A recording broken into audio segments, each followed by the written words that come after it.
Welcome to Healing ALS Sunday Community Meeting. This is week 24 of week 26 on a course of how people are overcoming the challenges of this disease, actually stopping the progression and turning this around, okay? We are not medical professionals, okay? And we're not here trying to give you medical advice.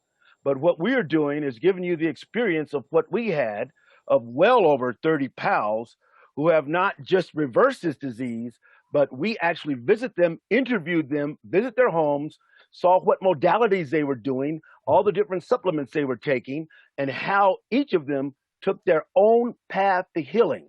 And it was multiple paths, not just one way to heal or one way to do, like a lot of these things happen with these clinical trials when they just want one particular way or one particular path, okay? And we do encourage people to do their own research. I mean, we say that it's, 60% mental, 40% physical, and we're finding through some of this that it's 70% mental and 30% physical. But you do have to do the physical things. This is one of the toughest diseases known to mankind. Okay, it's very important. Also, we want to make sure that things resonate with you. If you feel something that's not right, please let your medical professional know that you feel that this is not working out for you, because there are other ways to heal other than the traditional medical path, because those that have been following the traditional medical path have been going down its past 60-year tradition of this disease, which we know they just give you the 2 to 5 years. But we have so many people who have superseded these traditional methods, use natural holistic means with their own health practitioners, and overcome this traditional means of fighting this disease. Okay. Also, this is not, as I said over and over again every time, this is a marathon. This is not a sprint. Things do take time. But as you're going through this, as this is taking time, it's important that once you reach gaining in functionality and you started gaining your functionality, it's important to stay on that path and increase your functionality. You have to stay positive in this journey. It's very important because your cells are opened up to healing much better when you're in a positive healing mode. If you're in a depression or in that funk, you're in that fight or flight, your cells become defensive, just like every other part of your body. We have to get out of that mindset, open it up, have fun, embrace life, enjoy, keep your good, nice, quiet place. If it's prayer, if it's meditation, do what it takes to open up the cells for you to heal. That's one of the things I did want to say. Now, we do have Bob Reeves with us. And Tish, do you want to go ahead and introduce Bob Reeves? Before Bob starts speaking, I just want to go over how we at HealingALS.org are supporting your healing ALS journey. And as all of you know, and by the way, Scott is going to share my cell phone. I didn't get all of the WhatsApp applications. If you have been through boot camp, you are eligible to join the Healing ALS WhatsApp group, and I think I've got most of you, but I know I'm missing a couple. So if you in particular have not joined the WhatsApp group, I need you to just text me, and Scott is going to put my cell number on there. So basically, before you text me, make sure that you have downloaded WhatsApp on your phone, that you have completed all 4 weeks of boot camp, and that you agree that this is not medical advice. And then if you've already done the contact form, don't do it again. If you have not done the contact form, please fill it out. And I should be able to catch you. But if you did the contact form and I didn't add you to HealingALS.org, then please text me and let me know that, hey, you filled out the contact form and you're still not a member. So that's fine. So I just wanted to let you know, everyone who's finished boot camp is eligible to join. If you haven't finished boot camp, please go to the Sunday recordings and do that. So this is just a few little housekeeping information before Bob gets on. I want to thank our volunteers again. And I wrote special week thanks to Joyce Brown. This week, actually, our special thanks is to Bob Reeves, and I forgot to update the slide. Julie Marcel and Gabby Faye, thank you very much for being our Q&A moderators. This is extremely important. We would not be able to do anything without our volunteers. It is absolutely huge. If anyone is interested in volunteering, please come to the Monday meeting. Scroll down at healingals.org and you can find out, join a meeting, sit in on one, and find out, how you can, even if you only have an hour or two a week, how you can help us out, because we're doing a lot of projects back, and some of our projects are redoing the website. It's just, there's a lot of things going on right now. We're working on the official ALS reversal study. We're expanding our mastermind groups, and we're getting ready to do advanced boot camp. So this is a big deal. So back to our other slide. Okay, I would like to introduce Bob Reeves. He is an attorney. He had a brush with ALS in his 50s. And basically what happened with Bob is he started his ALS symptoms at 56, and he'll tell you a few more details when he gets on. When he used a bunch of things to start healing himself, and once he was convinced that he was going to heal, he went to the neurologist, and the neurologist took a look at him and said, hey, expect muscle wasting and decreased functionality and come back when you get worse so I can give you an official diagnosis. And he basically decided that he would continue to heal instead. We met Bob in 2010 at the FDA hearings in Maryland. He was one of several attorneys who have been working for many years on getting mercury banned in dental fillings. Believe it or not, it still hasn't been done, and Bob is going to tell you a little more about that story, as well as how he got the mercury out of his own system. What was interesting when we went we were pretty innocent at the time, Scott and I. When we went to these hearings, we listened for 2 days from medical experts, PhDs who had done research on mercury, and a lot of people who were given the opportunity to speak for 4 minutes in front of the FDA. They paid for their own hotel, they paid for their own flights, and they had been so damaged by the mercury in their fillings that they said, this is important enough for me to fly to Maryland. And a lot of them did, and you could not possibly listen to 2 days of hearings and not be moved by the damage that mercury had done to so many people. And then this is where our innocence came along. At the time, the FDA head was the former vice president of the largest silver filling manufacturer in the United States.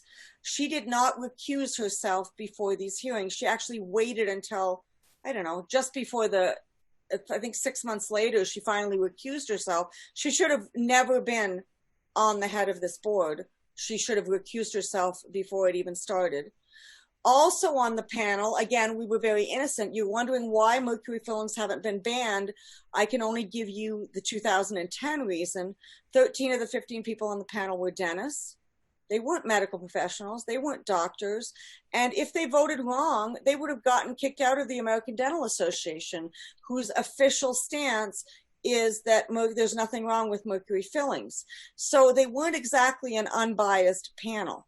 So this is why we found out that mercury fillings haven't been banned. We haven't been given up, but people like Bob Reeves have been working on this for 35 years, and they still haven't been banned for a lot of reasons like this. So Bob, please take it away and give us a little bit about your background and what happened. And we're very excited about this presentation. So go ahead.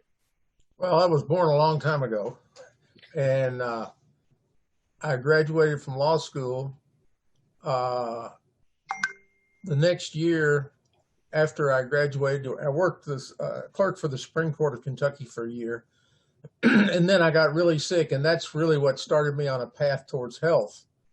About 5 years later, I went with a friend of mine to the blood center to donate blood, and he was very slow coming out, and I always like to do something that's interesting. So I said, well, tell him to find me over at the dentist's office, because I knew a dentist there that had very interesting books, etc. I did not realize mercury fillings were dangerous. He would have told me if I'd asked him that, because he already knew it. He was already mercury free. But I went into his office and found a tape by Hal Huggins on mercury toxicity. I was doing work on Superfund sites, and I thought they were talking about dumping mercury from manufacturing processes or something like that. But when I listened to that tape, I was shocked to find out that my mercury fillings were dangerous. And so by the time I was 42, I got my mercury fillings out, and I had learned about selenium binding mercury irretrievably, and I was taking 500 micrograms in a single pill with no magnesium stearate or anything in it, made by Twin Labs. And I thought that the rest of my life would be peaceful, but it has been anything but that in a way. Because at the age of 56, I was shocked, deeply shocked, to find that I had fasciculations in my legs. I had become interested in ALS through Boyd Haley. Probably the best phone call I ever made in my life was reading about Boyd Haley in the Lexington newspaper and work he was doing on mercury research. And I called him up and said, would you like to meet with a group of people who are very interested in this? And I think I told him they were dentists, but it didn't register with him. He thought they were scientists. And I got him invited to the meeting that was the next meeting in Chicago, which was very soon. I didn't go to that meeting myself, but I called the president of the International Academy of Oral Medicine and Toxicology and asked him to invite Boyd, and he did. And Boyd has said repeatedly that when he got there and started lecturing, he thought he was lecturing to a bunch of science people who knew about mercury, and he was talking to a bunch of dentists who knew mercury was bad, but not much else. And he said they glassed over fairly quickly, but he has stayed with them and stayed with this issue. And he has developed a chelator, which the FDA is very slow to approve, but they should approve it. And I think they've said they want to approve it because it deals with mercury, but they have yet to approve it. And then in 1992, I was asked by Sam Ziff, who was a member of this movement, to prepare a petition to the FDA to get rid of mercury. And it was very interesting. I had lots of help from Sam Ziff, Mike Ziff, David Kennedy, and others who were finding papers. This was before really the internet was as easily accessible, and PubMed was as easily acceptable. I have to recant on the PubMed part. PubMed you could access. And PubMed is the NIH's website. And I was fascinated after I finally found it. I didn't know it existed, but these other guys and gals were sending me papers, and I was finding that I could do searches on PubMed and find this information. And the petition that we filed with the FDA had 10 papers that dealt with ALS. I think there were 14 that dealt with MS. There were 30 that dealt with Alzheimer's disease, and that's about where my memory drops off right now. But it was very clear to me from looking at these papers that mercury was very hazardous. And by then I had my fillings out and was taking this selenium, and I thought I was going to be in fine shape until one day I'd found out about fasciculations from a website that no longer exists. It was PALS.org, which stands for People with Alzheimer's, ALS. And it shared a lot of knowledge. And that's where I first found out about Eric Edney, who I know you know about, Tish, and a lot of you others do. Eric Edney was a guy in California who had ALS, was in a wheelchair, could use his right arm, I think, but not his left arm.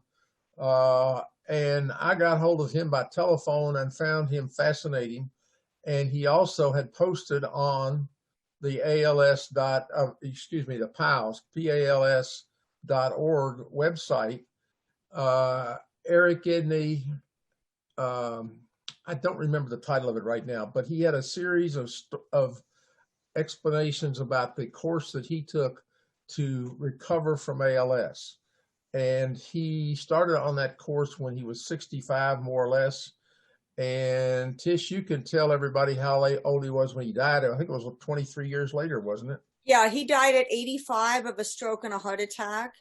His website is still up. It's called ericiswinning.com. And his book, although it's not available electronically, it's just on paper, is well worth reading. So if you cannot read paper, get a family member to purchase it and read it with you so they can turn pages, because it is well worth reading. It's a book called Eric is Winning by Eric Edney. He was very active and very bright, and a great encouragement to me personally when I was dealing with the symptoms of ALS. And I had run into another guy who had fasciculations, and I didn't think about this till just now, but he was using a supplement to deal with those fasciculations. And I don't remember whether that was selenium or something else, but the whole thing gave me encouragement that I was not going to die of ALS, which frankly, I was scared that I would die of ALS. But I found out about selenium, and I had already started taking multivitamins in various forms, as shows on the screens right now.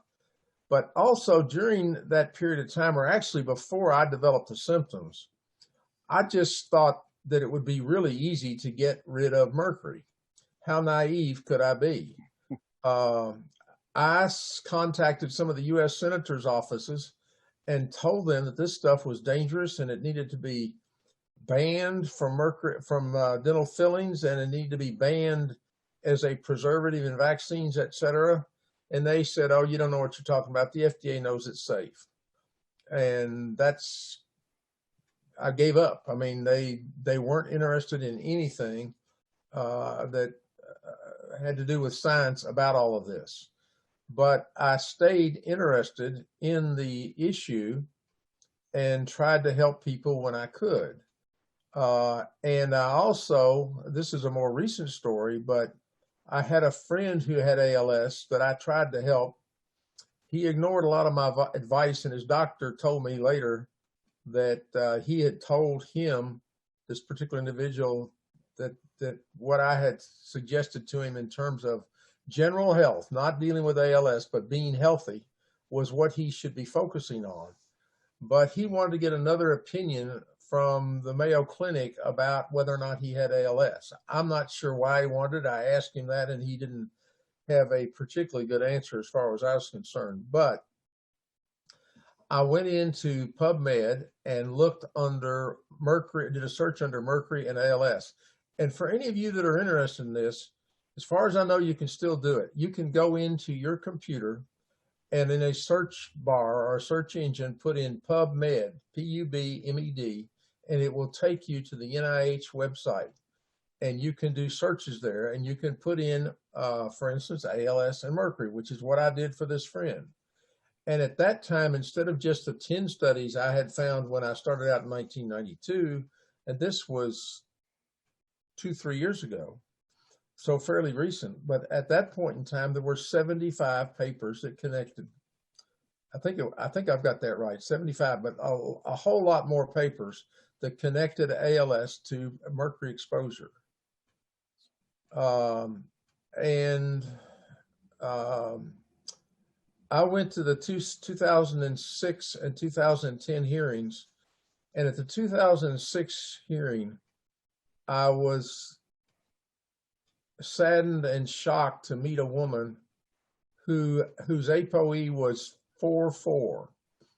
And I suspect a lot of the ALS victims have ApoE that is not beneficial to excluding mercury from the body. ApoE is a cholesterol transport system. It's sort of the first line of defense in a way to mercury. And If you are 4-4, that means you don't have any cysteine, any sulfur in that system. Sulfur will bind mercury. If you are 2-2, you have a lot of sulfurs. You have all 4 sulfurs that you could possibly have, and you will be relatively impervious to mercury toxicity.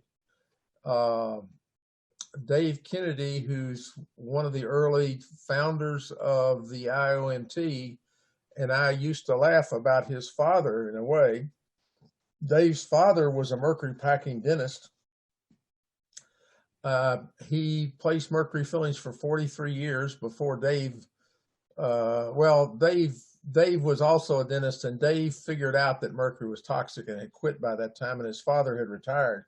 But his father lived to be over 100 and never had real dementia until he was 99. So we all vary a lot in this, and a lot of people are just fortunate that they don't have to deal with ALS. But when you have to deal with ALS, you have to deal with the mercury issue.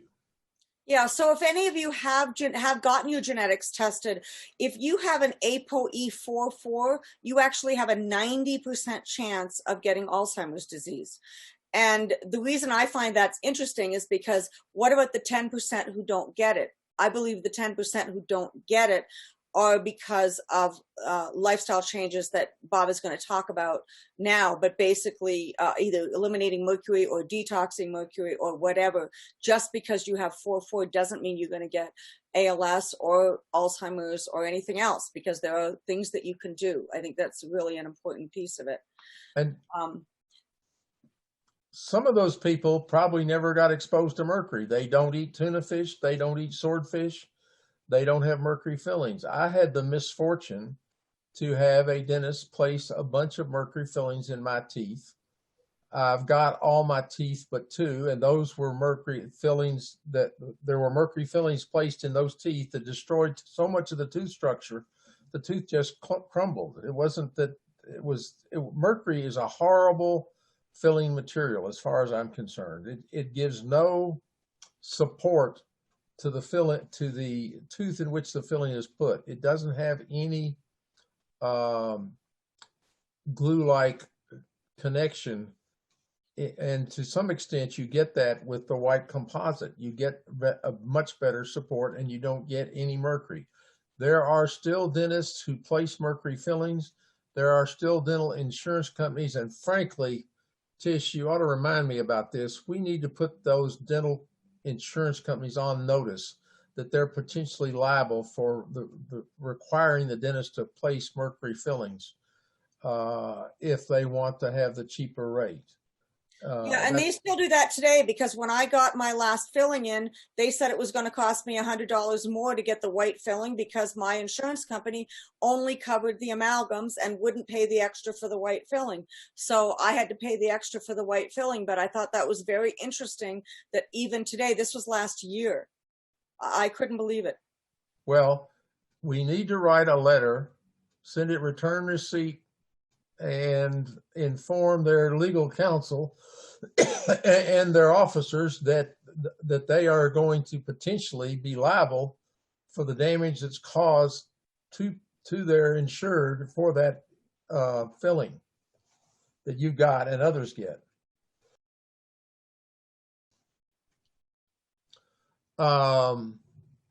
Now. So yeah, one of the reasons that I invited Bob on is we want to talk about when you get, and we've had this case, by the way, with a lot of people.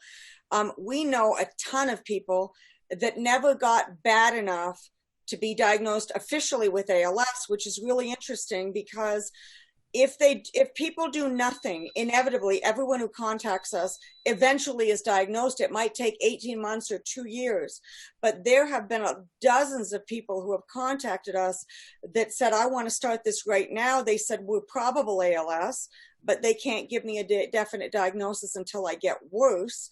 And isn't that cool? Because many of them have been able to reverse it before the diagnosis.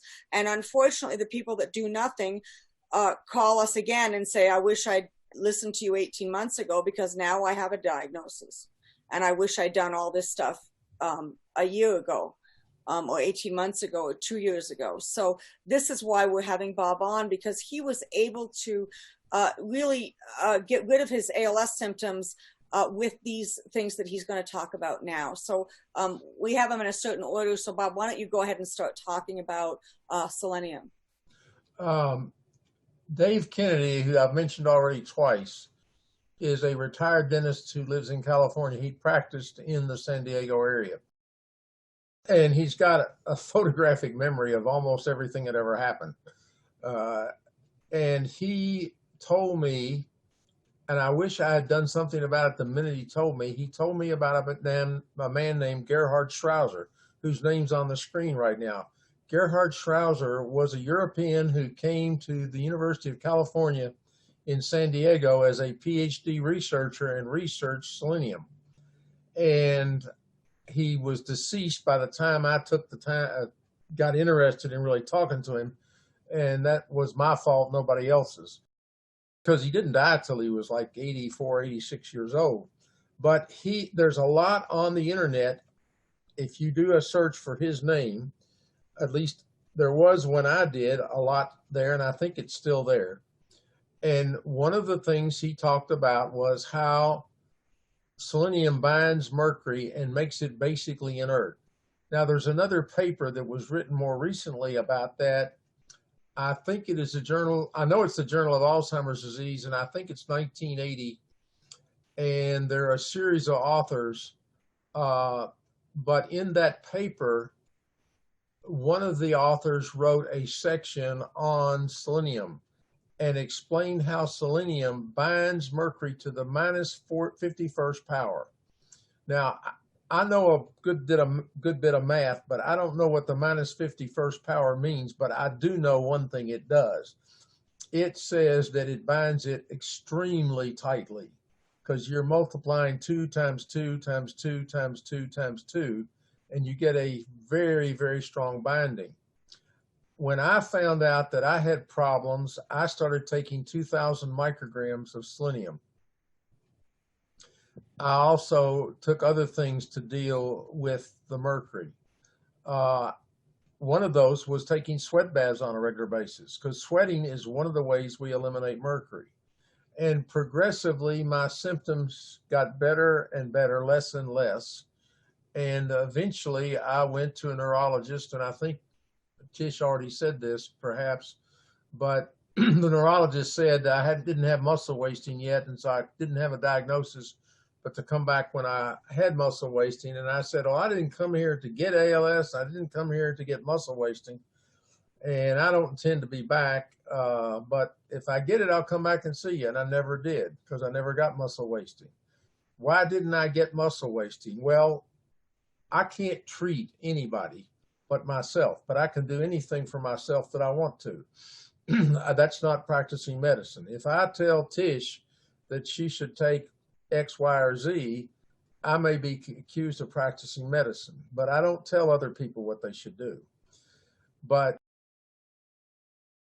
I started eating only organic food. Why did I do that? Because organic food has more minerals in it than non-organic food. And now we know it has less or no glyphosate, which takes your glycine out, which destroys your glutathione. Glyphosate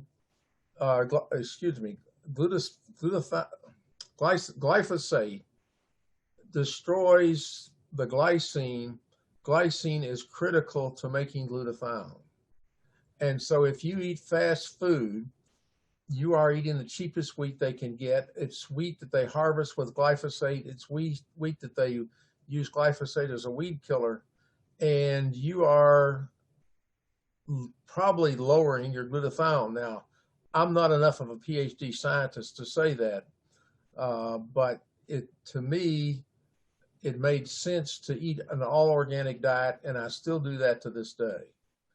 Now, you can see from the slide there that glutathione repairs cell walls. That just blew me away when I was on PubMed and found this paper that said glutathione repairs cell walls. And I called Boyd Haley then and said, Boyd, I'm reading this paper says this repairs cell walls. That can't be, is it? I mean, And he said, yes, it does. Glutathione goes, if you've got a rich source of glutathione in your body, it does two major things. One, let's not talk about cell walls right now. The first thing is it is made in each cell, the glutathione, and it protects the cell. So your cell is protected by the glutathione in there, and it protects the cell's function of making ATP. The cells are the source of the energy in our body, and the ATP is that energy. And it's marvelous to be energetic. It's horrible not to have energy. And I don't know whether we have a slide on this at all, but I don't think we do, but I had a drop in my energy about 7 months ago. And I was shocked because I've always been a very high energetic person. I've always worked long hours and not needed to rest or anything else. And on that particular day, after working for 3 hours, I wanted to go take a 2-hour nap. And I said, what the heck is going on with me? And so I got on the internet and I looked at Joe Mercola's website because it was fast and easy and I thought I might find something. I did. He said, take Powdiarco-T, it will increase what's called NAD plus in your system. And I regularly now take Powdiarco-T or take arnica, or excuse me, not arnica. Well, this is one of the problems in my life. I've had some dementia as a result of the mercury, some frontal lobe dementia, which is secondary to ALS, and I cannot remember what I'm trying to say right now. And this is a list of a lot of the things that I take, but it's not got the B3 vitamin that I take. There it is, niacinamide. Niacinamide will up your energy. Niacin, which causes flushing of the skin, will also up your energy. I have found that niacinamide does not agree with me, so I usually take niacin and Powdiarco-T. And if I'm careful about that, I can go for 12 hours or 14 hours without getting tired. And the other thing it does, though, if you have energy, that energy increases your cell health of all your cells. And one of the things that I failed to do was to get this put up on our supplements and other things we're doing today of talking about. There's a guy named Jerry Tennant, Tenn, either E-N-T or A-N-T. First name Jerry, who is an MD in Dallas, Texas. And he is an extremely interesting guy. He got very sick, was in a coma, semi-coma for 6 years. And he developed a system that gave him more energy and allowed him to heal.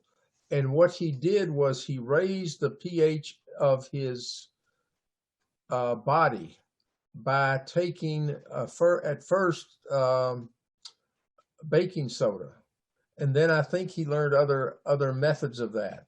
But it's important as we deal with disease or lack of health or the aging process that we are as energetic as we can be. And if you take baking soda and up your pH, as I do most days, to at least 7.5, you have more energy in the cells and more ability to heal.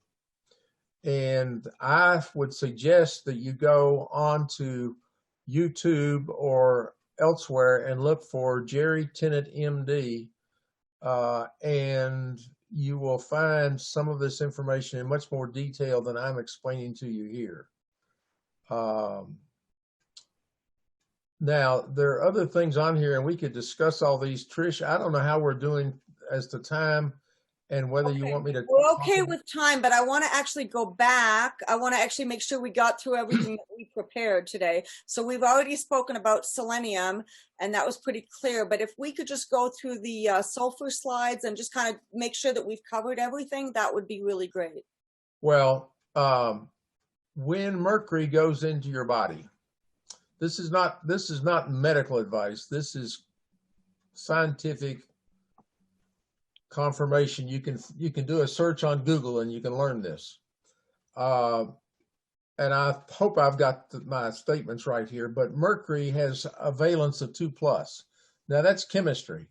Mercury is a really, really strange heavy metal, because mercury, you could take a concrete block and throw it on a pool of mercury and it will not sink. It is heavier, much heavier than concrete. It's not as heavy as lead, and it's not as heavy as gold. I'm not sure about silver. It may be heavier than silver. So silver may float on mercury. I've seen pictures of people standing on mercury, a big vat of mercury, and sitting on it. I don't recommend that to you, because when you're sitting on liquid mercury like that, there is vapor coming off of that constantly. And as you breathe that in, it is going to, once it gets in your body, it is going to, when it gets wet, seek to bind. And it will bind most tightly with selenium. And you have 25 selenoproteins in your body. And those 25 selenoproteins are critical to good health. One of them in particular makes the thyroid function properly. And if you don't have proper thyroid function, you're going to be in real trouble. The other 25 are also important. If it doesn't find selenium to bind to, it's going to look for sulfur, which we've got right here on the thing. Warning, some do not do well on sulfur because they need molybdenum. I've had friends who told me they can't take sulfur because it makes them feel bad and they're allergic to it. And I've told them, you can't be allergic to sulfur. If you took the sulfur out of your body, you would be a dead carcass on the floor. You would not be alive without sulfur. You've got 600 thiols, which is what they call a sulfur protein. It makes up most of your muscles and all kinds of other things that are critical in your body. So if you're trying to deal with exposure to mercury, you want to consider taking selenium to replace the loss that may occur when mercury binds with the selenoproteins in your body, so that your body can reconstitute the selenoproteins. The same thing is true in regard to the sulfur proteins. So there are very good forms of selenium out there right now. I'm trying to think of the there is a yeast-bound selenium made by a company called Healthy Origins.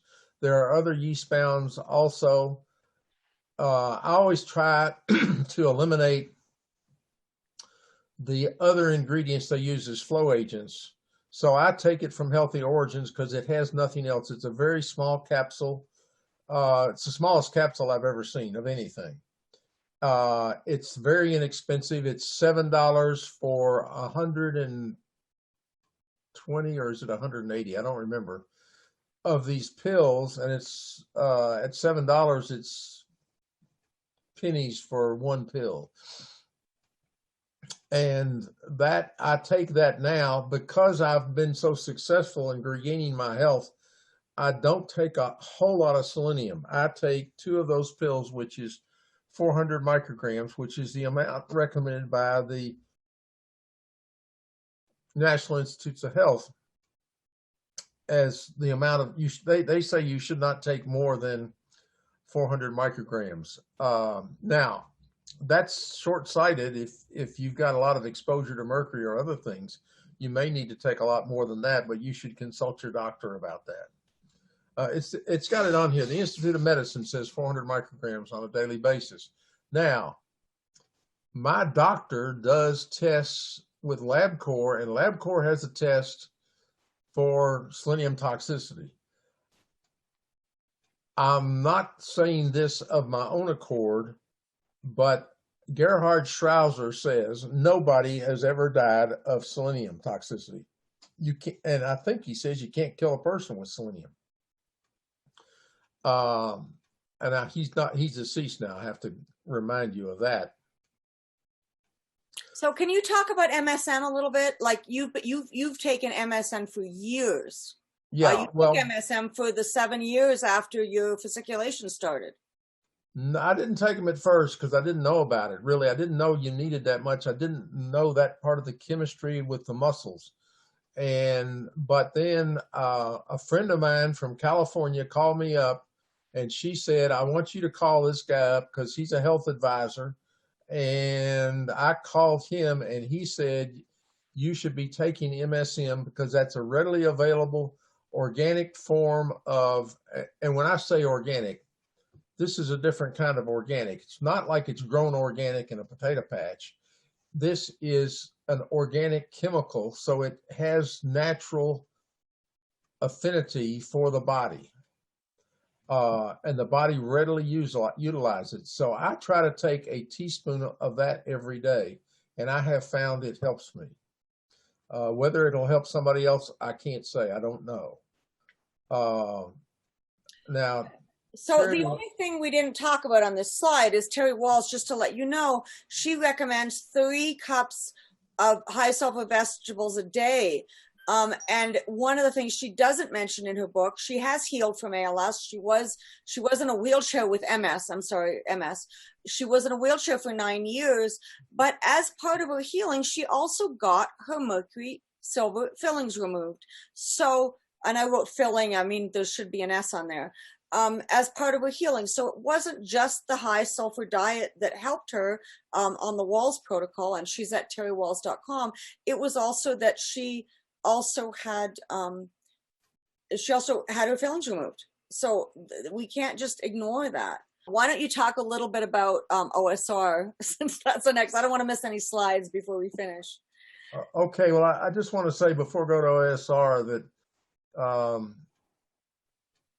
taking selenium and sulfur is dramatic, and if you add the Molly B, if you have any problems with it, or if you just want to take it to be sure. One of the things about the muscles, that the muscles require sulfur, and if you don't have enough sulfur in your body, the muscles will become weakened, and that was something that you told me yesterday. So yes, and so with that, it's almost impossible, I think, to overdose with MSM. I will tell you also about overdosing with selenium because I did that intentionally. Last year, when I was getting ready for my annual physical, I decided to go back up to 2,000 micrograms of selenium a day instead of the 400 I was taking, and to see what would happen. And I didn't feel any different. But when my nurse practitioner listened to me with a stethoscope, she said, "Oh my goodness, you've got arrhythmias."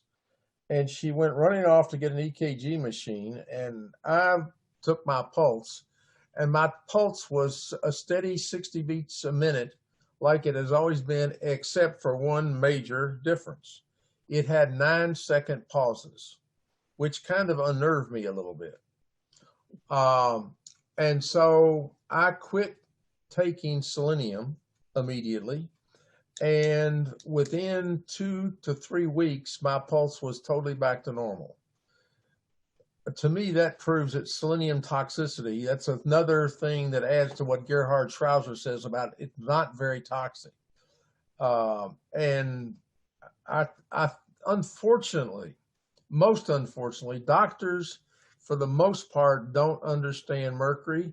They don't understand detoxification from mercury, and they don't understand the wide range of symptoms that mercury can cause in the human body, which is almost all the autoimmune disorders. And I'm going on the science now. I'm not being a doctor. I'm just saying I've read the papers on PubMed, and it also causes a whole lot of the autoimmune disorders. And I want to tell you quickly about the woman with lupus that's up here. she and I went to the same church. She sat a little bit in front of me, and she looked like she was 45 going on 60 maybe. I mean, she just did not look healthy. And she had a 16-year-old son at the time and a 6-year-old daughter, 8-year-old daughter. And she was a nice person, but she just did not look healthy. And then she was diagnosed with lymphoma by her doctors, and they cut some lymph nodes out, which she could have used to keep, but they should have just cut one out as far as I'm concerned. But anyway, they cut lymph nodes out, and I guess they knew what they were doing. And the lymph nodes were all clean, so it wasn't lymphoma. So then they changed the diagnosis to lupus. Well, I'd had a friend whose wife had lupus. He was an MD, and I had done research on the cause of lupus, and I had become convinced that mercury probably played a role in it. He was not interested in that, but when this woman came down with lupus, they changed her diagnosis to lupus. I went to her and I said, I would like to talk to you about your health. I cannot tell you how to treat lupus, but I think I can tell you how to be healthier. And you have to send an email to me, which she did right then with her cell phone, saying that you understand that I am trying, may give you some advice about being healthy, but that I'm not doing anything to treat your lupus. And the reason for that is I don't want to be accused of practicing medicine without a license. And I told her, I said, what I want to ask you about is your exposure to mercury. And I talked to her for close to half an hour. And I had one last question, and then I was going to say to her, it's not mercury. But my last question was, did your mother have mercury fillings in her mouth when she carried you in utero? And she said, Bob, if she opened her mouth, you didn't see any white teeth. All you saw was silver mercury fillings. And I said, well, then it may be that selenium and milk thistle will help you. I don't know. But take some of that and get some more and see how you do. And she turned from looking like she was 45 years old or older and dying to, the last time I saw her, a absolutely gorgeous woman who's about 35 years old, is happily married to a man her age or younger, and is vibrantly healthy. And so that's why I say that it's important to consider mercury in relationship to autoimmune diseases, and the doctors do not. Tish, what do you want me to talk about next? Okay, so we have 8 minutes, so let's talk about some of the other things, like mental attitude. I think is really important. Just talk to a little bit about, in general, your mental attitude. Well, when I noticed that I had these fasciculations, which I had read about on the PALS website, people with ALS's website, exchanging information, I was shocked and scared, but I didn't change much. I kept right on playing basketball. I would take sweat baths. I started taking more selenium, and eventually I really didn't think about the sulfur until the guy called me told me, I was told to call the guy in California, and I started taking MSM sulfur. And my symptoms started getting better and better, and eventually they have disappeared. But the reason, one of the reasons I told you the story about the one with lupus is her only exposure was in utero. She was about 45. She looked 50 or 55. I don't know what her actual age is. I've never asked her, but that's a long latency period. And so if anyone who's listening to this has had mercury fillings and has not taken selenium, you probably ought to take some selenium as a precautionary measure. It'll increase your health. Gerhard, if you do a search for Gerhard Schrauser, he will tell you if you start taking selenium, you reduce your risk of cancer by 50%. Now that's him talking, not me. I don't know whether he's right or not. Tell us the story of that when you were 23, and this is why I want everyone to understand this sort of divine. You use your intuition, listen to your dreams, listen to your prayer, listen to this voice that sometimes says, look into this. Don't ignore that. So tell us what happened when you were 23 years old and you heard a voice just telling you to go to the bottom shelf of the library, and tell us that. Well, I was 23. I'd been in the Army. Towards the end of my duty in the Army, I was often traveling different places, guarding B-52s, and sometimes not familiar with the base, familiar with where you went to chow or anything else. And I would eat Baby Ruth bars and drink Coke, and somehow or another stupidly thought that that was good food for you. I wasn't raised by that. My mother was dead by then, but she wouldn't have liked that. I mean, she fed us well. And so I'd been debating, and we were very successful as debaters. And I was with my debate partner walking through this giant library with huge bookcases.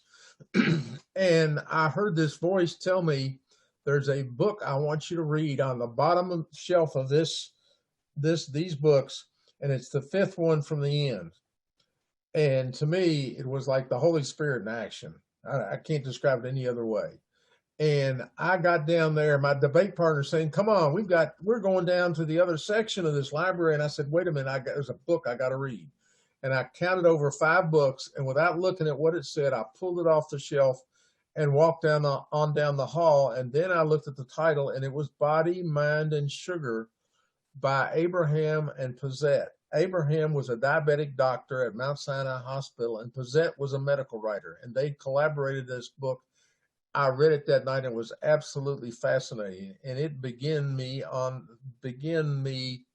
me up to a path of eating better and healing. Yeah, and you had some blood sugar issues before then, right? Absolutely. Oh, I had some pretty severe blood sugar issues I don't even like to think about. I mean, I had,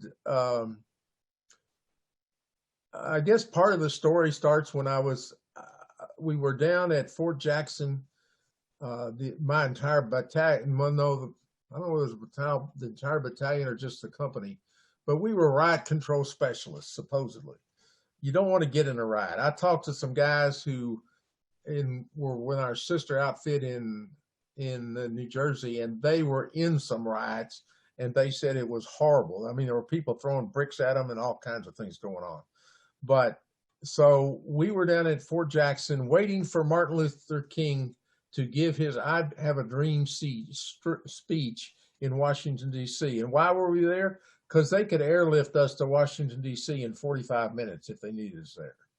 They never told us that. But I went home to see my father on leave while I was there, and came back and started this habit of eating poorly, and didn't realize really what was going on. At the worst time, Tish, I felt like there was a vacuum that was 2 or 3 feet long around my body from the world. And I felt disconnected from people, disconnected from my friends, and I didn't understand it was low blood sugar. Okay, that's really interesting. Just a few things. I want to we're kind of low on time at this point, so I want to finish up just some of the basics that you suggested. We already talked about that you eat high amounts of organic vegetables and fruit for gut health, and that in this particular video, if you guys want to take a screenshot of it, Bob suggested that we listen to this from 45 minutes in. This is a YouTube video, and it's just talks about, the gut. And it's just one of the many things that he has read about the gut. And I did an interesting shellfish. We're always afraid of shellfish because of the toxins. You have to get it from areas that are not polluted, and you have to know where you're getting the shellfish. But shellfish can be very good for brain health. You don't necessarily need to stop them. You just need to limit them and make sure you're getting them from areas that aren't polluted. That's really important. So if you want to take a screenshot of this, you're going to have to somehow, maybe I can post it with Bob's. I'll try to post it with Bob's summary on the homepage if you give me a couple of days. And then glutathione, this was interesting, Bob. We talked about glutathione, and I did not know this until you told me this when we were preparing these slides. So talk about these, the healthy adults. I didn't realize that. Tell us about that studies that you've read. And I thought that was really interesting. Well, there's at least one paper in particular that I found fascinating. It was a peer-reviewed study that was done and published, and you can find it on PubMed, I'm sure. But what they wanted to know was, what is the common factor in people who live to old age in good health? And so they got together a group of people who were at least 75, and some of them were as old as 105. And they did blood work on all of them to see what the common factor was. And there was only one common factor. They all had high glutathione. And glutathione will prevent disease and promote health. And to have glutathione, you need to either take gelatinous material, collagen, or you can take glycine, because glycine seems to be it's got foods up here too, avocado, spinach, asparagus, but you can take the glycine. It's a sweet tasting thing. It's easy to take, but I found there's a side effect that I did not like. I got lazy and was taking glycine. I'd quit taking gelatinous material. I'd quit taking bone soup, which also will do this if it's good bone soup. I had taken collagen for a while, and I just got lazy again and was taking just the glycine. And I think my glutathione levels were really up, but my fingernails started splitting. They didn't like me not taking the gelatinous material, and my left knee started hollering at me. I injured my left knee playing basketball in high school, and my left knee was bothering me. If I take gelatin and other things like that, bone soup, my left knee is happy and I'm happy, and my fingernails don't split. Yeah, so sorry, we have two glutathione slides and I did them backwards, but that's fine. Also, it's very important to know that glutathione kills viruses, which I didn't know. That is a very, very high antioxidant. I think it is the master antioxidant of all of them. Yes. And as Bob mentioned, glycine-rich foods, gelatin, collagen that are in bone broth, but in other as well. And this is the other thing that you taught me this week that I did not know, that you have to have glutamine, sulfur, glycine, D3, and selenium. Otherwise, you cannot make glutathione. So, and also, and which you mentioned earlier, that if you eat any food that has glyphosate, which is wheat and corn, it will take the glycine out of your body. So that's really, I thought that was a very important point, which I didn't know. So let me see if there's anything else I've got here. Molybdenum. Can you talk about molybdenum before we finish up? Well, I call it Molly B because it's easier for me to say. But Molly B is a metal. Most people don't need it particularly.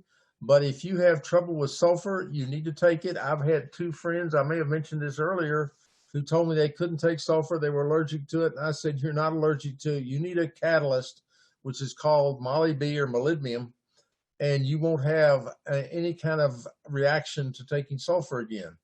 And two of the three people took it, and the third one still says she has problems with sulfur, and she won't take Molly B, so she's hard-headed. Okay, fantastic. So what happens is if you have enough molybdenum, then you'll be able to take sulfur and it won't bother you. But if you taking too much sulfur does bother you, definitely consider adding molybdenum. Yeah. And Bob, you take 400 micromilligrams a week. And again, we're trying to figure out why some people are low with glutathione. And I think personally, it's because you don't have everything that you need with which was in the other glutathione slide about.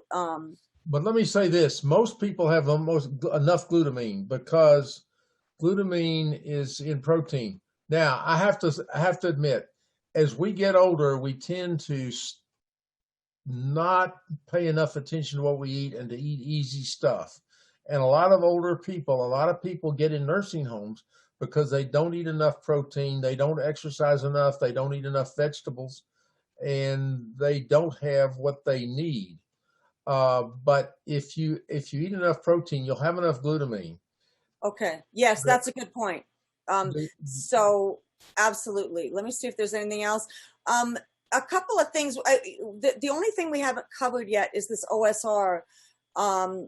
And maybe you could just describe really quickly. David Kennedy explained it to us very quickly. I would like to review it because it's important, because we're discussing a potential lawsuit about this with PALS to get this made available more quickly, because by the time the FDA gets around to approving it, it'll at least be 2 or 3 years down the road, and that's a minimum.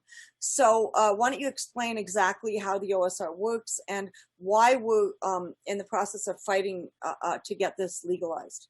Well, I didn't say this earlier, but OSR was critical to the speed with which I recovered. Because I knew Boyd Haley, and talk about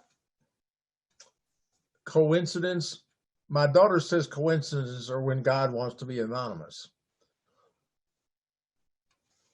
I said to myself, my gosh, I've got ALS symptoms. I've got these fasciculations. The next day, the phone rings. Guess who's on the phone? Boyd Haley. He says, Bob, the FDA just approved OSR over the counter.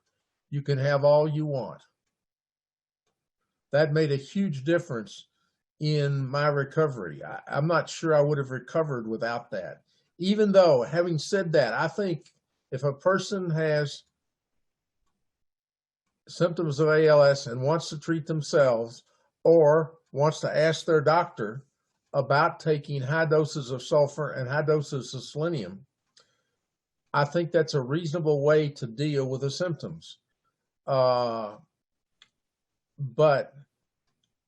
the sad thing is, after, I think it was 3 years, Tish, I think you looked that up, and it may have been 4 years. Yeah, 2007 to 2010, 1.3 million doses of OSR were used safely. There were no adverse reactions.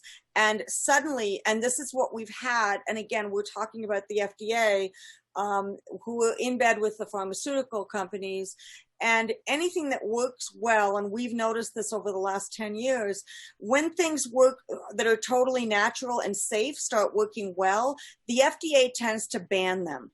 No hearing, no basis, and this is what they did in FDA 2010. And what was the catalyst was a bunch of women, a bunch of mothers of autistic children suddenly said, my child is now walking, my child is now speaking.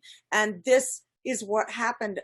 He made no medical claims, which it's illegal to make medical claims, but unfortunately the mothers did and said, this has saved my child. And well, that's not a medical claim. That's just telling the truth. And the FDA is criminal. Yeah. So anyway, again, this is, I think this is we're trying to get a lot of the, talk about draining the swamp and trying to get the truth out. And the pharmaceuticals pay the salaries of everyone in the FDA. And so it's really difficult. And if you look at most of the people that work for the FDA, either work for the pharmaceuticals before or after, or usually both. So it is not the most straightforward. You really can't trust what the FDA says. I wish we could trust them to protect us, but they don't. But anyway, the point interesting about the OSR is that it has 2 sulfur arms. So it's a benzene ring, which is not a whole lot different than aspirin. It's very non-toxic. and it's those sulfur arms seem to grab the mercury and take it out of the body and hold on to it forever. Other things like zeolite or other things, they hold on to it for a period of time, but then they let go. So if your bowels are moving long enough, you can actually reabsorb it. So just to let you know that legal action, it is available in the United States. We've talked about this before under compassionate use. It's a lot of paperwork and it's very expensive. So we are considering legal action about this. We're going to talk about this in the next couple of months, and we'll keep you posted. Maybe in January, we'll have a little more information about that. The legal action for mercury, Bob, just talk about this really quick. And I think this is like, we have one more slide after this, and then we're going to break for questions.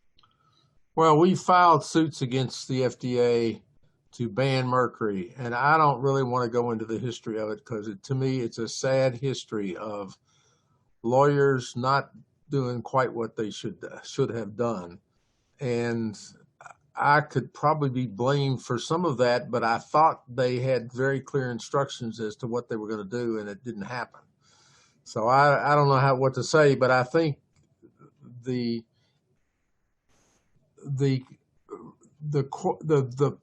hard part of a federal action like that is you have to have standing.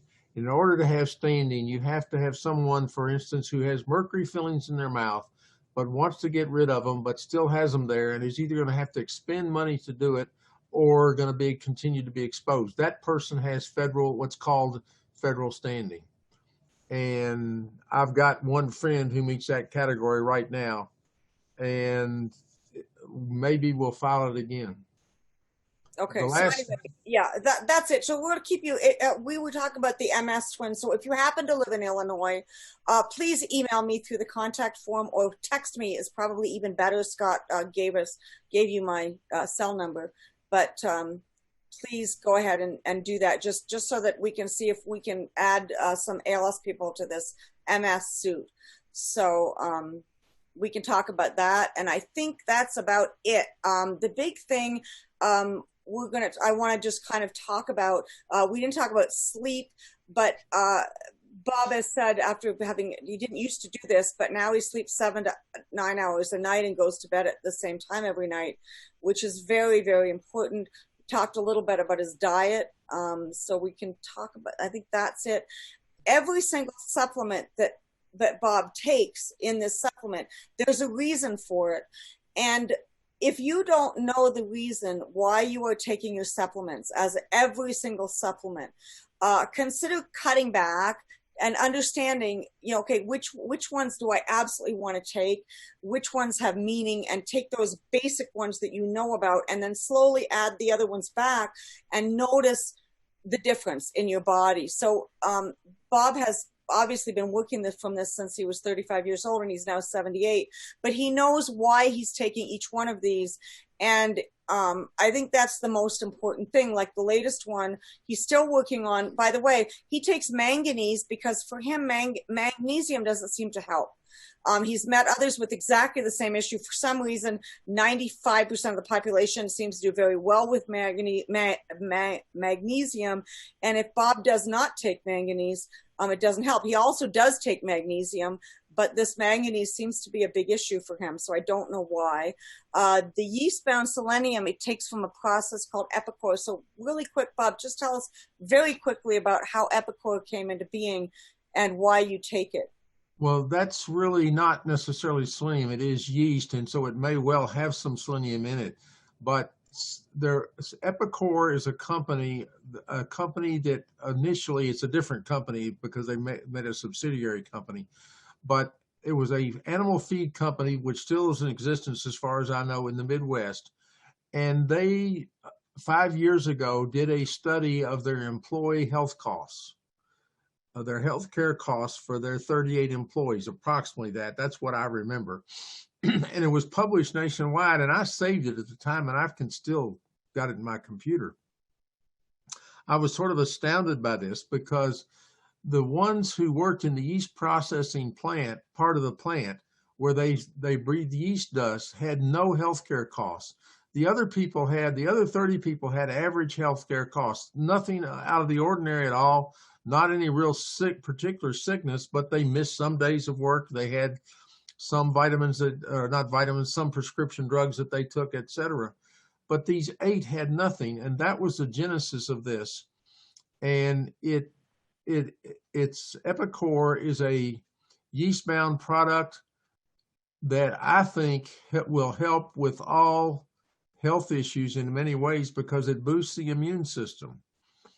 And they've done testing on it, and they say that the minute you take one of the pills, your immune system is boosted, that it takes at least 2 weeks, and it may be 4 weeks, for that effect to affect the mucous membranes of the eye. Now, they don't talk about the mucous membrane of the nose or the mouth, but if it's something raises the immunity of the mucous membrane of the eye, it's going to affect the mouth and the nose also. So it's $40 for 150 pills last time I bought it. And I think with COVID-19, if you can afford that, you ought to consider it. Yeah, so, and also as far as avoiding COVID-19, zinc is very important. Vitamin C, vitamin D with K2 is very important. So we can all avoid getting COVID by taking some basic supplements that help with the immune system and help fight off viruses. So I think that's very important. If you want to take a screenshot of this, I think, look at some of these things that Bob has discovered over the year. As you're listening to him, one of the things that amazed me is how much research he has done and how he has managed to keep himself healthy to now age 78. So, and understand, Bob has told us, and you might have even noticed this, he's still working on some frontotemporal dementia issues. They're not completely resolved, and that's why he's continuing to research, because this dementia issue is starting on him. He's like, I got to get rid of it. And as a also sufferer of dementia, I have the same issue, and I have resolved my dementia issues to a large extent. But again, I'm still working on mine as well. So anyway, so just to let you know what Dave is doing, what Bob is doing today is a lot of working on some lawsuits against mercury fillings. He is convinced that he plans on getting this before he dies. So at 80, and hopefully you're going to live well into your 90s, maybe past 100.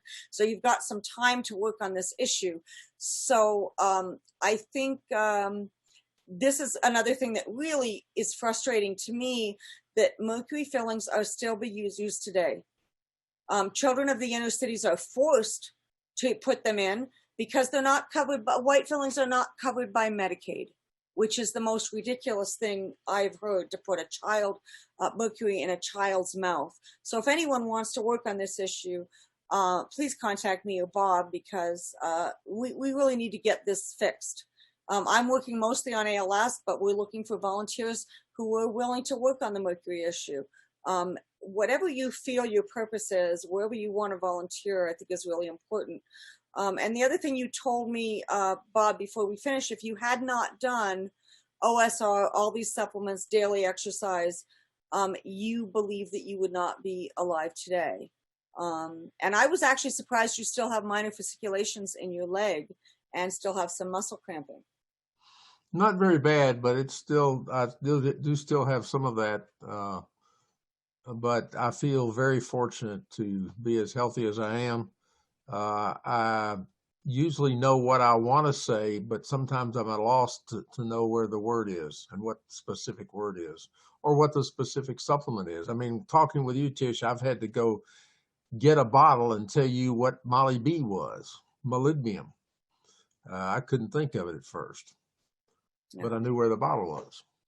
So, Bob, thank you so much for speaking with us. I am amazed at your depth of knowledge. And again, Bob is not a doctor. He's not a scientist, but he has done this research over the years and managed to overcome ALS. And now he's basically still fighting frontotemporal dementia. So we know that he's going to overcome that as well.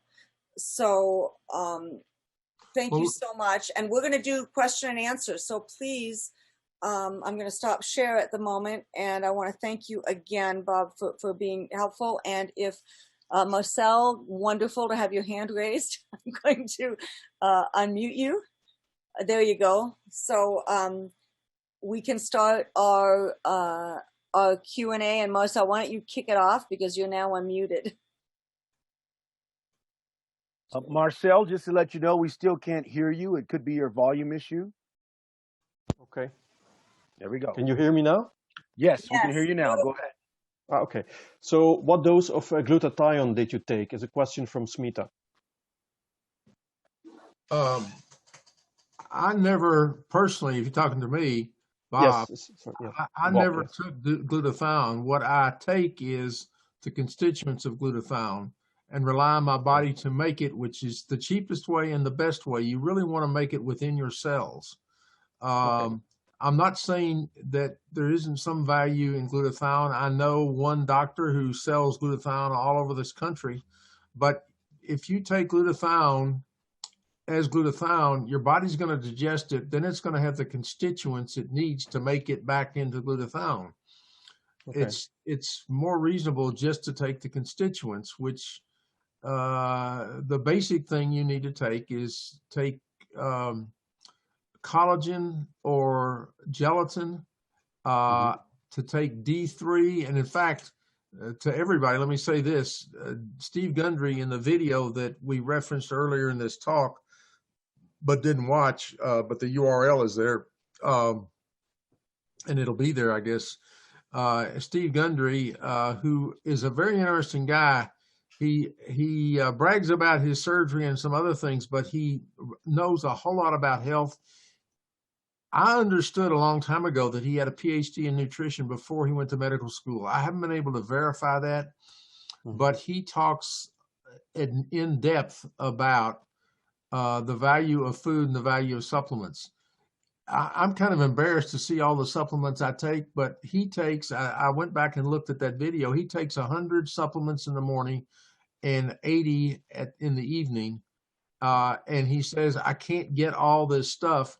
I can't eat all these plants that I need to eat. So I take them in capsules. Okay, thank you. Fantastic. So these are glutamine, sulfur, glycine, D3, selenium, and this collagen. You will be able to make glutathione, so which we should all do that anyway. And we went through a couple of the foods as well: avocado, spinach, asparagus. Look up the foods that help you make glutathione. A sulfur is obviously one of those people, so either NAC and MSM. So that's part of what, it's not just taking glutathione, it is more effective in the body if, and I learned that from Bob, I didn't know that before. I mean, I kind of knew it, but not totally.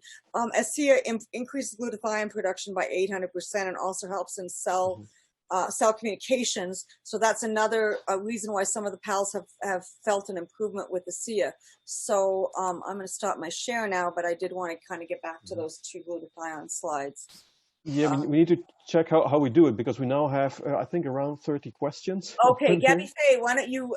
No, I can do them. That's no problem. But I mean, time-wise. Yes. Okay. Sorry. Continue. Yeah. So to cover the need for selenium, could it also be enough to eat Brazil nuts? Is a question from Sadia. My answer to that is we don't really know because we don't know where the Brazil nuts come from. If the Brazil nuts come from organically grown trees on rich soil with selenium, they will have a lot of selenium. But the range in a Brazil nut of selenium is from 25 micrograms to 475 micrograms. Well, that's a heck of a range. It's better to eat Brazil nuts than not. I'm not knocking eating Brazil nuts, but if you can't calibrate it very easily. Okay. Okay. Question from Vera. So you talked about selenium. Do you have a specific brand that you recommend on that? Well, I don't necessarily recommend it, but it's what I take. It's made by Healthy Origins. It's Seleno. It's a selenium, a yeast-bound selenium, and they've got a name for it, and I don't have it in my head right now. But if you go to swansonvitamins.com and you put in selenium, it will probably bring it up. It's $7 and change for 120 to 180 capsules. with a pretty good quantity. Okay. Mm-hmm. Patricia, if you are okay with it, I'm going to only ask the questions which are really relevant to a Right, and then bigger you and group. Gabby Faye can just alternate because I unmuted her. I found her, Oh, okay. so she's here also. Okay. What is the best way to test mercury? To test your body for mercury, oh, that's an interesting one, because that's really a difficult one, whether you're a non-excreter or an excreter. I'll have to think about that. I may come back to it, but the body secretes mercury from blood readily. And so blood levels of mercury are essentially useless. I tried when I was aware that I was having a mercury problem and wanted to know how much mercury I had. I tried to get it tested. I think the testing has increased, the ability to test mercury has improved dramatically, but I'm not up to date on it. Yeah, so the doctor's data, heavy metal urine challenge test is probably the best, but you have to understand that if you don't show mercury, you can have a false negative. So if you're not an excreter, you will not be excreting all those. So actually, if you end up with a lot of metals in your heavy metal urine challenge test, this is a good thing. It means you're excreting them. But if you are a non-excreter, you may end up with very low levels and you think, oh, I'm fine, I don't have metals. No, it's not that you don't have metals. It's that you're a really bad excreter. And so you have to be even more careful with the metals. It just means that you've got to detox even more slowly and be even more careful. Listening to you talk about that reminds me of the first case I handled. Hal Huggins referred a case to me, and it was a young man who was having a lot of really difficult trouble, and his mercury tests in urine were always close to zero. And what I was referred to a doctor at Duke, whose name I can't remember at the moment, and the doctor at Duke put this guy in a sweat bath, and his sweat levels of mercury were off the charts. And the defendants rather, settled his case and paid him $3.5 million over his lifetime because of what the doctor at Duke, Woodall Stopford's his name. He's still practicing at Duke, and he was a champion for this young man. Fantastic. So sweating is a very safe way, as long as you're replenishing your minerals, you're taking electrolytes, and you're drinking a lot of water. It's a great way to detox for the people that are not excreters, even the people that are. It's a wonderful way to get these metals out of your system, is that for infrared sauna. So yes, absolutely. Okay. Gabby Faye on? Okay. Yeah, okay. I think, Tish, can you just tell everyone how or where they could get the urine challenge test for mercury? Doctor's data. And your holistic medical professional needs to order it. Generally, traditional medical professionals do not know what this test is. You need a functional medical doctor to order that test for you. Are they just in Chicago, or are they all over the country now? They're all over the country. They do it by mail. You take your test at home. They send you a kit. You're sent usually 2 or 3, depending on your weight, DMSA pills by the doctor. You take the pills. You measure your urine for 6 hours. If they tell you to measure it for 24 hours, don't do it. Do the 6 hours. And make that's an uneducated medical practitioner that suggested 24 hours. So make sure that they do restrict it to 6 hours. Otherwise, it's going to be not as accurate. The 6 hour is the most accurate. The 24-hour one is less accurate. Thank you. Okay, what's out? Okay. So we have some questions on the ASEA. ASEA. So what is it, and what is the dose? Could you tell a bit about that? ASEA, the basic dose is 2 ounces in the morning, 2 ounces at night. Maybe Scott, you could, someone could put it in the chat, because it's hard for me in the chat right now when I'm recording. I think I could put it on. If you go to, it's sold by MLM. So I will do this to everyone if I can find it. Everyone, there we go. If you want to go to Healing Advocate, Scott and I became just so that we could order it for ourselves. And I can tell you how to get it the cheapest way possible. teamasea.com. So that is our website. And if you text me, I will tell you how to order it the cheapest way you can order it. If you want to try it out, you have to order it through a distributor. You can order it through Amazon, but that's really through a distributor. What they're doing is they're ordering a whole bunch. They get it a little cheaper if you order a big amount, and then you can get it on Amazon. The issue is when you get it on Amazon, you don't know how old it is. So if you order it directly from ASEA, then you can do that. But basically, if you want to try it out, you click on join and you be a preferred customer. If you decide that you want to do more than that and order more than 4 ounces a day, then I can show you how to get it less expensive. And that's what we do. We just, we become associates and you get it slightly cheaper, but try it out first as a preferred customer, make sure you like it. And then I can tell you how to get it a little bit less expensively after you've tried it and you decided you want to stay on. But it's very important though, even Tish, even if they don't like it, it's important because if you take it and it tastes like pool water, that's usually that you're not alkaline enough. So this helps alkaline your body and helps your pH level. So if your pH level is off, it'll start tasting like pool water. But as you go ahead and keep your levels really fine-tuned and make sure that your pH levels are correct, it starts tasting so much better and it's regular. So it's not just if you like it or not, you just got to make sure you get your pH levels correct. Yeah, and if it tastes terrible, by the way, it tasted terrible to Scott when he first started taking it, and but within about a month, all the taste goes away and it helps balance your body. And Scott, your floaters went away with it within a month or two, right? All your floaters went away. I mean, I think it was under a month. Within 3 weeks, I had floaters in my eyes, and my floaters went away and stayed away even when I stopped taking the ASEA. And by the way, floaters are a sign of mercury toxicity. If anyone here has floaters, or beginning of glaucoma, you know, it could be a sign of that too. Right. Okay. So where are we? I don't know whether it's Marcel or Gabby Faye. I think I'm up. So you spoke about OSR. Is it available in other countries, and what does it stand for? I can't remember what OSR stands for. It is available in Switzerland. It's fairly pricey, I believe. Are people in America or other countries able to obtain it from Switzerland?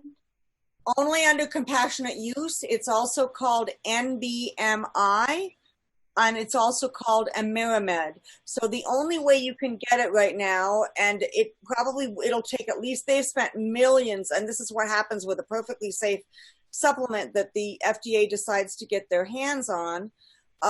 What is happening, the only way to get it is through compassionate use. It is expensive. It'll cost you about they don't get paid. They only get paid $60 a month for the thing, but they charge $700 a month because of the paperwork involved. I mean, it sounds crazy. They don't make any money. They hire some other company to do the paperwork. And I will actually just share my screen on this particular slide again so everyone can see it. And it is available, like I said, under compassionate use. And I forgot what the form name is, but that's why we're considering legal action, because right now we had a couple of pals in this group try to get to it, and they still haven't been able to get it approved with a lot of hours. Brian, actually, you are one of the people that tried to get it under compassionate use. Where are you on that process? I know. You know what? I have to unmute him, Tish. I have to unmute Brian. If you could raise your hand, Brian, so I can find you. But you'll kind of see this. Anyway, that's basically where we are with this. It's FDA Form 3926, I believe, and it's a big, long process. The Amiramed company will help you through the process, but you need a doctor to sign off on the form. And we've kind of stalled in trying to figure out who and how to pay. You need a receipt before you can submit the form to the FDA. yeah, it's very strange. How can you pay for it when it's not legally allowed to get it? How do you get a receipt? It's like a chicken and the egg kind of thing. And Brian's still working on it, but please contact Brian directly if you're interested, because he's been through a lot of the work already. If you see either NBNI or Amerimed online, it is from China and it can actually poison you. It does not work. They've actually tested it. And the FDA won't shut them down. We haven't figured out why. They said, well, that's up to you, but they will shut, they would shut Boyd Haley down if he tried to distribute it without the FDA's approval, but they're not shutting down this company in China. And it's like under the US, that it sounds like the real thing, but trust me, it is not the real thing. And they have tested it and it does not work. So it is a waste of money. To get the fake knockoff, and it actually has some toxins in it, so it can actually be dangerous. So just to let you know that. Next question, I don't know whose turn it is. Yeah, we have a question from D Means. So you talked about bone broth. Do you have any advice on which one to take, or is it beef or I'll chicken? tell you, I make mine. I buy whole chickens, whole organic chickens. I throw it in the pot, and put some spices and salt and pepper in it, and onions, and usually some vegetables. And I'll tell you, that bone broth is amazing. And whatever I don't use, I put in little containers in the freezer, and so that I can grab some bone broth whenever I want to. Melt it, and it just takes about 5 minutes to melt it and make bone broth. So yes, you can. Again, I would suggest there are a lot of really good companies that create bone broth, but frankly, if you can make it yourself, definitely do that. And I would say buyer beware on that. I don't have a specific recommendation unless you do, Bob. No, I don't. There It's are so some easy to make, really, guys. It is so easy to make. Okay. What would be a good vegan alternative to that? If you wanted the same effects that you're going to get from the bone broth, would you just take collagen? Would you just, can you answer that one? Well, collagen's not vegan. Right, but. And gelatin's not vegan. And horses only eat grass. They're vegan. And they have huge bodies, and lots of bone broth can be made from one of their bodies, and I don't understand it. Okay. Research it on your own, definitely. If you're vegan, absolutely.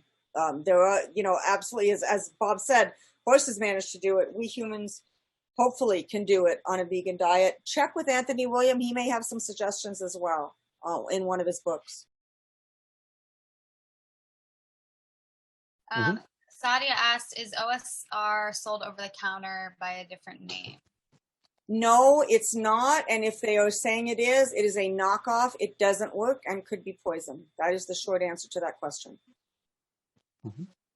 Yeah, and I think we're almost through, because many of the other volunteers have answered a lot of questions already in the chat. Yeah, there is one question from Smita here left also. The brand of the Molly B. I think you mentioned it already, but I'm not sure. Did you mention the brand of Molly B, Bob? The only Molly B that I get is from Swanson, because it's easy for me to order. It's a very small bottle. It's 400 micrograms, and it costs less than $10 and probably less than $5. Okay. That's the only. I just haven't searched for anything else. Okay, perfect. Yeah. Okay, I'm going to actually unmute everyone then. And everyone's going to be muted for a second. You're going to have to unmute yourself. If you want to ask a question live, you want some clarifications, please unmute yourself only for as long as it takes to ask the question. If you raise your hand, and I'll actually take one from, I've got one from Katyan, either lower your hand or unmute yourself and ask your question. Shamla and Derek Gray, and then after that, and then Sadia after that. So we'll start with Katyan. If you want to unmute yourself, you can. And if Katyan, otherwise Derek Gray. Can you hear me? Now I can. Go ahead. Okay. Can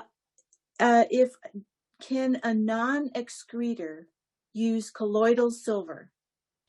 I don't see why not. I can't see why colloidal silver is not really toxic. I don't know why you would have a trouble with it, but that is something to research. I think that's, Madonna, that's a very good question. Something you would definitely have to research. I hadn't thought about that, whether you'd have a trouble excreting colloidal silver, but you can certainly experiment with it and find out if you've, but that's a very good point. If you're having trouble excreting, whether you'd have trouble excreting the silver. I think it's in an ionized form, and so it may not be relevant, but it may be. So sorry, I'm not able to answer that question better.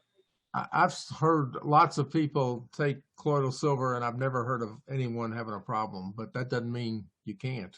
Right. You can't overuse it, and it has changed the skin color of people. Their skin actually started showing blue in their skin, but that's high doses. But if you were probably in a sauna regularly and help off gas, because those with APOE44, that's why I recommend the sauna, the far infrared sauna, because that's probably some of the only ways they can excrete that out. I mean, it's not coming out urinary or fecally, but you can actually sweat those other heavy metals out.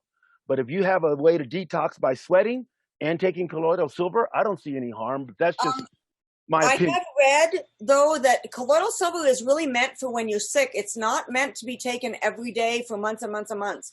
The idea is if you start coming down with something, that's when you pull out the colloidal silver, because that will improve your immune system, and it's for a period of time until you're feeling better, and then you take it out. So it's not something you should be taking anyway for months and months and months. So just understand that this is for when you start coming down with something. You can take colloidal silver very quickly to help you fight that off. Let me see who else we got. Lisa Manchester has her hand raised.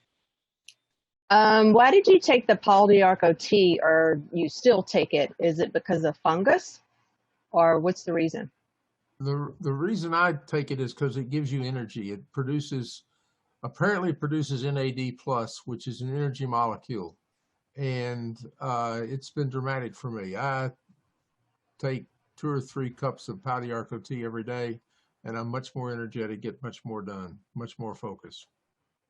Okay, because I know it is good for like candida and fungus. Thank you. Okay. Yeah, it is good for, it's interesting. I did not know it was good for fungus, and I only learned from Bob that it was good for energy. So that is awesome. Thank you. Well, it's probably fighting off the fungus, which is causing you not to have as much energy when you have fungus. Okay. Sadia, you have your hand raised. Do you have anything to add?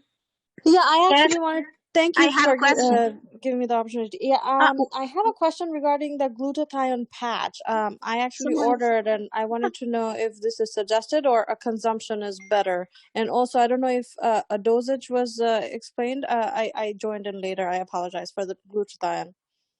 Anyone have experience with the glutathione patch? I don't know. The answer to that is we don't know. But again, if anyone has had experience with the glutathione patch, please share. And then Sadia Boutabe. Yes, probably someone else is. His name is Sadia. Yeah, we have anyway. 2 Sadias, yes. Yeah. Actually, I was just wondering, I heard that Bob said that magnesium didn't work for him, and my husband is taking magnesium along with vitamin D. Just wondering whether is that safe? I think it's safe to take it with vitamin D. Yeah, I mean, almost all of our pals are taking magnesium, vitamin D, K2, and a lot of other things. I would say both of those are among about the 20 basic vitamins that most pals are taking who have recovered. So sure. Yeah, he's taking other supplements as well, but I was just wondering whether it is safe to take them both at once. Thank you.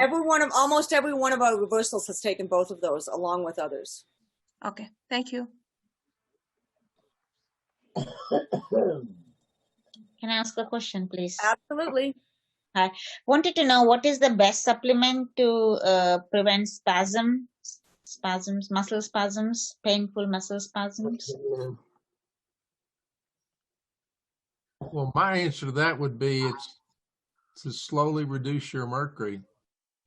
And that you probably ought to be taking the sulfur and the MSM in the MSM form, and also Molly B and selenium, because those spasms, as far as I know, are caused by the loss of functionality. But I don't have the kind of training that a neurologist does in terms of dealing with that. And I would add magnesium to that. You know, Kim Cherry, I don't know whether Kay is on the phone, but Kim Cherry is taking 3 different kinds of magnesium. Kay, why don't you talk a little bit about magnesium as well as the 3 things that Bob suggested? The things he suggested are probably good, but there's something we've not tried. I've learned that in order for vitamin D to be absorbed, you have to have number 1, K2, but you also have to have magnesium. And if you're taking massive amounts of vitamin D, you're using massive amounts of magnesium to process it. Dr. Carolyn Dean's book, Magnesium Miracle, really is where I get most of my information. And when Kim was in the hospital, I took a magnesium rub.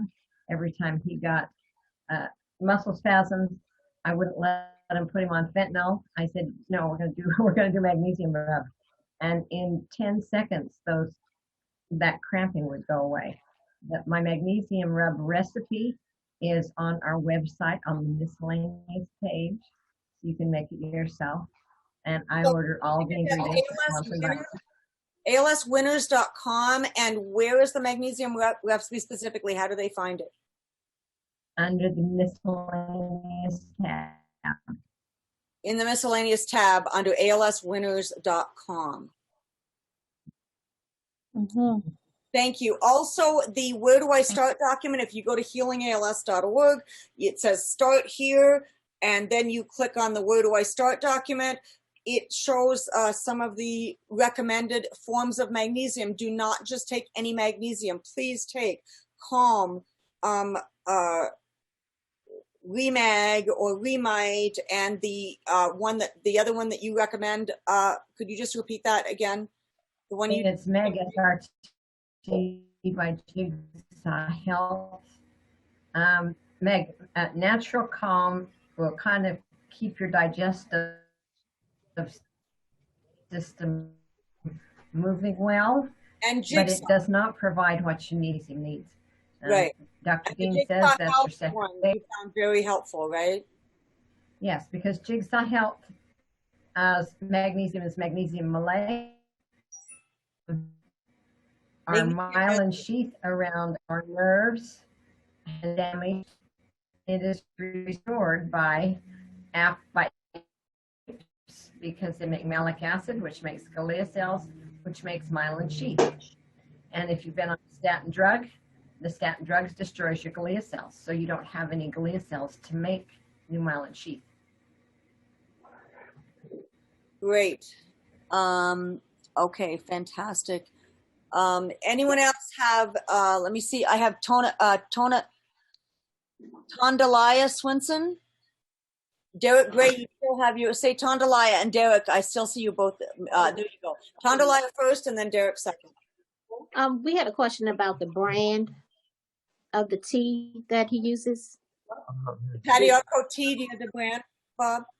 No, it's at the Good Food Co-op in Lexington, Kentucky. Now, that may not help you at all.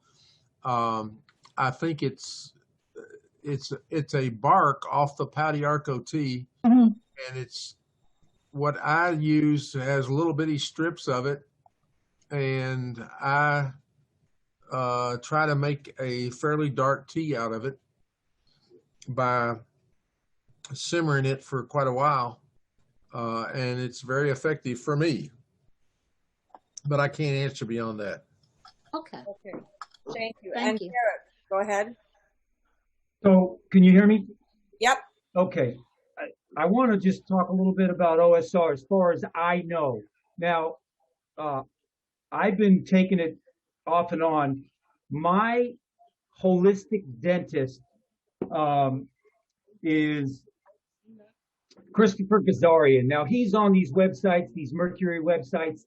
He has personally spoken to David Kennedy many times, so they are in the know. He has also spoken to Boyd Haley about the OSR, And my dentist, Dr. Gazarian, personally takes the OSR. He was told by Boyd Haley, because it's such a rough time to get it, other than the other gentleman was talking about compassionate use, you're talking about a lot of red tape, and you're talking about a very little amount of OSR if you're lucky to get it. Boyd Haley told my dentist, get the stuff from China, and that is Medku and or Fandicam. I've had them both. Now I can tell you they haven't particularly helped me, but it's very expensive to get. I am taking it and I haven't seen it yet. I was on it in January for quite a while, for about 5 weeks. They said it wasn't long enough, and I have since been back on it and bought it from this company, Medku, and the other one is Fandicam. But in the words from my dentist, who has spoken to Boyd Haley, and I have been to my dentist on extensive number of times, so he wouldn't, I don't expect him to lie to me. He said, Boyd Haley said, the stuff is the same. Get it from China. So that, because Derek, it's very interesting because I just had a conversation about a week and a half ago with David Kennedy, and he told me the exact opposite, that they have found that it's not effective and that it potentially toxic from China. So you guys, here's the way, I don't mean to cut you off, but here's the way to find out. Boyd Haley's OSR, if you take DMSO, his OSR is supposed to basically become liquid with the DMSO. It's supposed to disintegrate in the liquid because it's kind of granular. So it's rough granules. So if, for instance, how do I take it? You take it with olive oil. You take it with coconut oil. He says mine, to make sure that mine is real, mine will disintegrate, liquefy in DMSO. And that's, and basically that's how you tell if it's real. So I've had third-party agreements with this. I know they probably don't want it to get out. Hey, go to China, go buy it. So they probably want to say that it's not good stuff, but I can only tell you, this is what Boyd Haley supposedly said to my dentist, and I've known my dentist for a little while now. Okay, so we're gonna find that out, because we've got, Derek and I have gotten two different stories, both from very reliable people, because David Kennedy obviously is talking to Boyd every week as well. And so we will get back to you next Sunday on this exact topic, and I'll see what I can find, because all we care is that people heal. So if the other options are good, we want to let people know. So thank you, Derek. I really appreciate you bringing that up, and we will try to get to the bottom of this by next week. So thank you so much. Okay. Thank you. I have a question. When Kay Cherry was talking about the different magnesium, the brands, she was breaking up a little bit, and I couldn't hear the brands she was saying. Yes. Please go to HealingALS.org. Click on ALS winners. Where do I start? And Okay. yes, and ALS winners. So I'm going to give you both. One of them is the Where Do I Start document. It says start here. Where do I start? They're listed there. But then her recipe is not there, which we should probably add, Kay. But go to alswinners.com under the miscellaneous, and you will find her recipe for her magnesium rub. Okay. Okay. So both of those two documents you want to read. Okay. I should also mention that Jigsaw Health now has a magnesium lotion. My rub I make is really greasy, and the lotion that you can get from Jigsaw is smoother, more like a lotion. So that's another option. Jigsaw Health.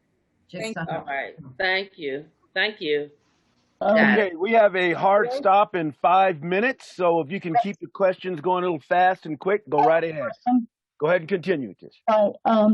TheraWorks is also a product that has magnesium in it that's really good for cramping. I use it all the time. You can get them in any drugstore. Great. Can you share that in the chat? Yeah, I can do that.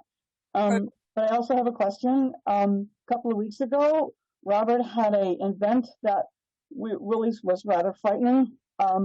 We had to call an ambulance or whatever to come, And we're figuring out now after a whole bunch of blood tests that it looks like his thyroid hormones were going crazy. And he just had all his amalgams taken out. Could there be a connection there? And what do we do about it? Okay, so first of all, we never, ever, ever suggest you get all your amalgams taken out. And we've talked about this, I would say, at least 10 times. So this is really important to everyone. Oh, no. One amalgam out at a time with ALS. It wasn't all at once. It was in stages. It was in stages. So, so this is very possible. But again, from the last dentist appointment, like how far apart did you space each amalgam? They were like a couple of weeks apart each. 4 weeks apart, okay. There was 2 and then 2 and then the 4 small ones after that. Okay, so again, this is very possible. That's all I'm saying is this is why we suggest 1 at a time. And I know it's really, the dentist wants to do 2 at a time, 3 at a time, 4 at a time. They want to do quadrants. And I'm just saying with ALS, please be better to be safe than sorry. Never do more than 1 at a time. It's just not worth it. If you get no symptoms at all, consider getting 2 out at a time, maybe, but you're really better off being safe than sorry. And it is quite possible that there could be a connection because no matter how good the dentist is, there are things. Did you, by the way, get the activated charcoal before each one and take the vitamin C afterwards? So even with it could be totally unrelated, but it could be. The good news is you now have them out, so that's good. And we're hoping that Robert Campbell will start seeing some improvement. So again, follow your intuition and your gut. And your intuition said maybe it might have something to do with it. How long before those 4 fillings came out and the incident? Sort of like just before he got the last group taken out. So he had 4 gone and then this happened. So. My biological dentist suggested that when you go for your next appointment that it should never be in multiples of 7. So not Thursday, but make sure that the days that he says that he heard that from Hal Huggins that the days between should never be in a multiple of 7. Yes, that is absolutely true. And hopefully we'll get that documented so that it'll be in writing. But thank you, Kay. That's very important. That's not just from Hal Huggins. That's from a lot of other people. Don't do anything major in groups of 7 when you're going to have something else major come up. So don't avoid 7, 14, 21, 28, 35, 42 on anything. Do it like a week, 3.5 weeks versus 4 weeks. Thank you, Kay, for bringing that up. William Glaros, you've been very patient. I know that you've been going, so if you can hurry up and get that question in, we just got a minute or so left. Yes, because we have a hard stop. Bob, can you hear me? Yes, we can hear you. Go ahead. For Bob Reeves, he knows all the dentists that I know that are active in Mercury, except Charlie Brown is a attorney who heads a group called Consumers for Dental Choice. And he works all over you two together. I think he can do some damage, good damage. Yeah, Bob knows Charlie Brown, and all of us actually know Charlie Brown. All of these attorneys in the Mercury field know each other. Hey, Bob? That's correct. Yes, Bill, we were side by side with Charlie Brown during the FDA hearings back in 2010. And we were addressing our issues to the FDA, and we could have been talking to a stone wall. That's pretty much what happened to us. It's really difficult. These attorneys have tried very hard, including Charlie Brown, including Bob Reeves, including Jim Love, including, I don't know how many. Really, this has been an ongoing, unsuccessful process, not for want of trying. We have success. On September 24th, the Food and Drug Administration has recommends against amalgam for pregnant women, women planning to become pregnant, nursing women, children, Yeah. Yes, So- and that January 24th hearing, thank you, Bill, really appreciate it, because that January 24th was very important, and that was as a result of years and years and years of work that they finally got this January 24th September 24th. statement from the FDA saying if you have neurological conditions, you should not have mercury amalgam fillings placed. It is far short of what we're looking for, but it is definitely is a help. So thank you for bringing that up. That was in one of our slides that we didn't get to. It is officially 3 o'clock our time. Any last things, Bob Reeves, before we say goodbye to everyone? No, I'm very pleased to be here. And I want to personally thank you, Bob, for being here. Thank you for your precious time. I know you're a very busy man, and I just think that it was wonderful. Everything that you said is just priceless. And so we need to take these jewels that were of good knowledge for us, and we need to take it all in and apply it effectively in which way we can. And I just want to start saying goodbye to everybody. I apologize if I can't mention your name. A few people made a few comments that they didn't hear my name, but I just want to say bye-bye. Bye, Robert. Bye, Tondalea. Bye, Gabby. Bye, Tony. Bye, Chad. Bye, Sharon. Cynthia. Bill Glaros there. Lisa Manchester. Bye. Bye, Barbara. Lund. Bye, Ethan. Bye, Lucy. Bye-bye, Dorothea. Bye, Alan. Bye, James. And Eric. And Gerald. And Kevin. And boy, it's so many. Bye-bye, Denise over there. And Tim. And Dwayne. And Michelle. And is that Gorgeous out there? Yes, hey, bye-bye. Bye, Kevin. Bye, Lisa. Bye, Healer, Ashford, Dashi. And bye-bye, Mike. Bye-bye, Brian. Bye-bye, Freddie McClurkin there. Lorraine, nice to see you again. Bye-bye, Lorraine. Bye-bye, Laura. Bye. We'll see everyone next Sunday. So thank you so much. Oh, yes, next Sunday. I said we're in for next Sunday. Bye, Diane. Nice thumbs up there.